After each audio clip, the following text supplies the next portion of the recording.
اسمع يا أخي الغالي، إذا خسرت أموالك استعن بالصلاة، إذا مات الولد استعن بالصلاة، إذا صار بينك وبين زوجتك خلاف استعن بالصلاة، إذا ما وجدت وظيفة استعن بالصلاة، إذا نزلت بك مصيبة استعن بالصلاة، إذا ما استطعت أن تفهم آية في القرآن استعن بالصلاة، إذا ما تذكرت حديث قد جاء في حياتك استعن بالصلاة، إذا لم تجد بيئة صالحة استعن بالصلاة، إذا وجدت في قلبك ضيقة استعن بالصلاة، إذا نفر الناس منك استعن بالصلاة، إذا جفت أعينك من الدموع الخاشعة استعن بالصلاة، إذا آذاك الناس استعن بالصلاة.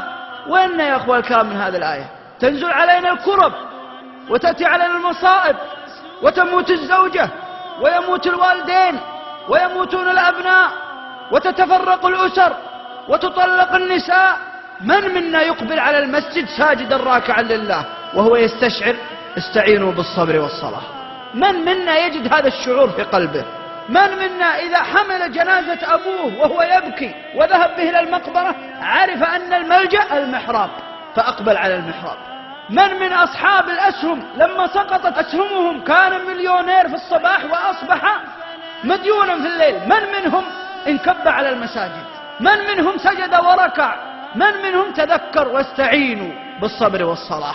كم منا من بينه وبين ابن عمومته سوء تفاهم له سنة أو سنتين ما سلم عليهم ولا قابلهم، هل استعان بالصلاة لعل الله أن يلين قلوبهم؟ كم منا من يريد أن ينتقل بجوار والده وهو في العناية المركزة وكلما قدم طلب نقل رفض، هل استعان بالصلاة؟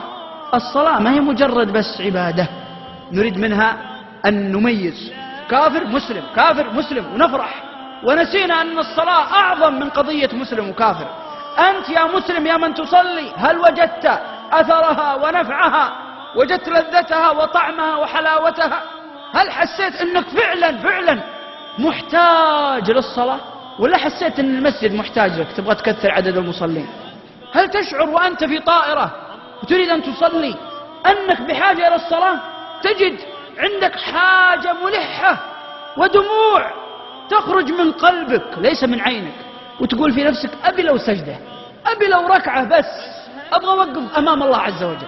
هل عندنا هذا الشعور أن حنا نحب الصلاة ونبغاها، ولا أننا إن جات وما جات؟ إن كان نحن من الحال الثاني فقلوبنا ميتة ولازم نعالجها. ولذلك النبي عليه الصلاة والسلام لما تكلم عن محبي الصلاة ماذا قال عنه؟ قال جزاؤهم يوم القيامة أنهم يكونون في ظل العرش، لأنهم يحبون الصلاة، يدور على الصلاة، يبحث عن الصلاة، يبكي للصلاة، يحزن إذا أغلق المسجد، يعلم أن الفرج كله عندما يضع جبهته في التراب أمام الله جل وعلا.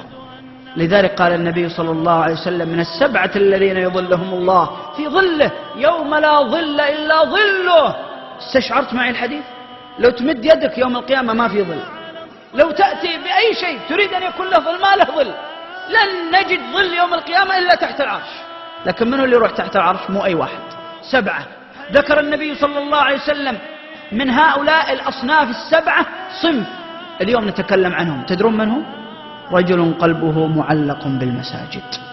هذا الرجل ما ترك الوظيفة، موظف ويشتغل ويمكن تاجر من كبار التجار، لكن هو رايح لتجارته قلبه وراه في المسجد، وهو رايح يشتري لأبنائه طعام أو من السوق قلبه وراه في المسجد.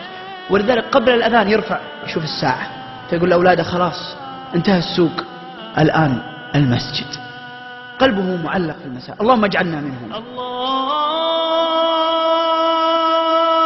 أكبر